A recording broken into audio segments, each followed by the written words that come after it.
안녕하세요, 서울리안입니다. 이미 관심 있으신 분들은 소식 접하셨을 텐데요. 11월 19일 포코폰이 정식으로 국내 출시가 됩니다. 구독자분들께서도 리뷰 요청 많이 해주셨는데 좀 늦은 감이 있기는 하지만 국내 출시를 앞두고 고민하시는 분들 참고하시길 바랄게요. 오늘 소개해드릴 제 손에 있는 이 포코폰을 이벤트로 여러분들께 선물할 예정이에요. 응모 방법은 뒤에 따로 소개를 해드릴 테니까 끝까지 잘 봐주세요. 포코폰의 첫 출시국인 인도에서 300억 원에 달하는 초기 물량을 5분 만에 팔아치웠다는 소식을 듣고 저는 와, 원판! 막 이런 거보다 인도를 첫 출시국으로 선택한 부분이 더 재미있었습니다. 인도는 글로벌 스마트폰 시장에서 유닛 기준으로 중국 뒤를 잇는 글로벌 넘버 2 마켓입니다.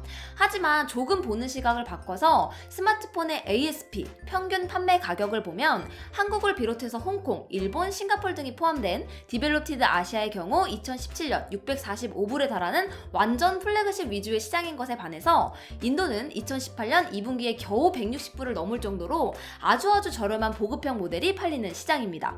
ASP가 낮을수록 가격 민감도가 높기 마련인데 그런 인도 시장에서 평균 ASP의 2배 정도가 되는 가격의 스마트폰을 자신있게 출시할 정도로 비슷한 가격에서 절대 비교할 수 없는 스마트폰이라는 자신감이 막 느껴지고 그렇더라고요.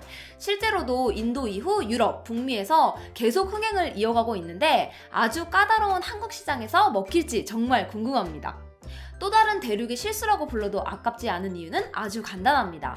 스냅드래곤 845 프로세서, 6GB 램, 그리고 4000mAh의 배터리를 내장하고 있고 가장 중요한 마지막 스펙인 가격은 42만 9천원입니다. 제조사들마다 자신들의 특화 기능을 포함하고 또 하드웨어에서도 차별화를 가지려고 다양한 노력들을 하고 있지만 참 가장 기본이 되는 스펙이 비슷한 가격대에서 비교할 수조차 없을 정도로 엄청납니다. 그럼 우리는 이걸 40만원대 중저가 폰 치고 좋은 스펙을 가진 폰으로 봐야 할까요? 아니면 프리미엄 폰인데 말도 안 되게 저렴한 가격을 가진 폰이라고 봐야 될까요? 먼저 디스플레이를 보면 6.2인치 LCD 디스플레이를 갖고 있습니다. OLED가 아닌 것은 아쉽지만 예전 아이폰 생각도 나고 또 채도가 높은 쨍한 맛은 없지만 부드럽게 표현되는 색이 현 수준의 플래그십 폰들과 나란히 봐도 거부감이 없습니다.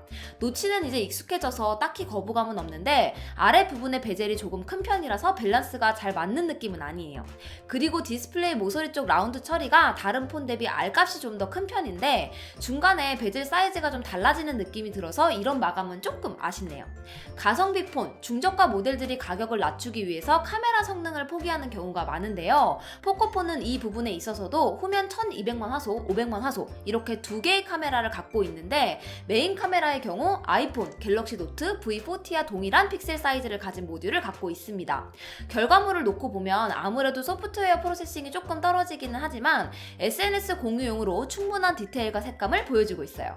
개인적으로는 카메라보다도 전체적인 마감이 플래그십 폰이라는 느낌은 좀 안 든다는 생각이 들어요. 일단 두께도 8.8mm로 제법 두꺼운 편이고 후면 마감도 최근 트렌드인 글라스가 아니라 플라스틱 소재로 되어 있어서 조금 저렴한 느낌은 납니다. 이 외에도 좀 아쉬운 부분만 모아본다면 NFC가 아예 빠져있다는 점, 기존의 교통카드나 NFC 태깅을 자주 쓴다면 아예 불가능하고요. 개인적으로는 방수 방진이 안 돼서 막 굴리면서 쓰는 저 같은 사람한테는 조금 조심해서 써야 된다는 점 정도? 2주 정도 써보면서 일부러 게임도 좀 돌려보고 했는데 기본 프로세서 성능이 워낙 좋고 또 오랜 부하가 걸리는 작업에도 쿨링도 뛰어난 편입니다.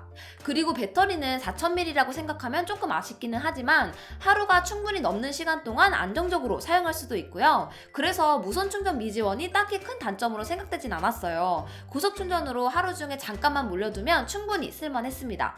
아, 그리고 이거는 헤드폰 잭도 있잖아요.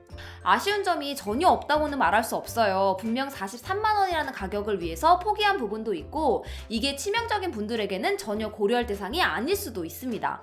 하지만 핸드폰 디자인, 마감, 카메라 성능까지도 크게 상관이 없는데 게임을 조금 쾌적하게 하기 위해서 80만원이 넘는 폰을 꼭 선택할 필요는 없을 것 같아요. 본인이 자주 사용하는 경험을 포코폰에서 그대로 할 수 있다면 정말 합리적인 선택이 될 것 같습니다. 여러분들의 생각도 코멘트를 통해 들려주시고요. 마지막으로 이벤트에 대해서 설명을 해드릴게요. 오늘 리뷰에 사용한 이 핸드폰을 한 분께 드릴 예정인데요. 제가 진짜 엄청 좋아하는 라이브렉스님께서 제품을 빌려주셔서 잘 쓰고 돌려드리려고 했는데 쿨하게 택배비 아깝다고 는 뻥이고 이벤트로 쓰자고 하셔서 이렇게 이벤트를 진행하게 되었습니다. 응모 방법은 굉장히 간단해요. 첫째, 제 영상의 커멘트에 포코폰이라는 단어가 포함된 댓글을 달아주세요. 포코폰 진짜 싫어, 나 안 쓸래 라고 달아도 응모가 됩니다. 둘째, 디스크립션 박스에 라이브렉스님 포코폰 영상에도 커멘트를 남겨주세요. 그냥 잘 보고 있습니다. 혹은 포코폰 제가 가져갑니다. 뭐 이런 식으로 남겨주시면 됩니다. 그리고 마지막으로 라이브렉스님과 제 채널 구독도 꼭 해주세요. 랜덤 코멘트를 선정하는 사이트가 있는데 그걸 통해서 당첨자를 뽑고 라이브렉스님 영상에도 그분이 코멘트를 남겼는지 체크를 한 다음에 커뮤니티 탭을 통해서 19일 저녁에 공지하도록 하겠습니다. 당첨 발표 후에 하루 안에 메일을 주지 않으시면 다음 분에게 기회가 넘어가니까 꼭 구독 버튼과 알림 버튼 눌러주세요. 그럼 저는 다음 영상으로 또 돌아오겠습니다. 안녕히 계세요.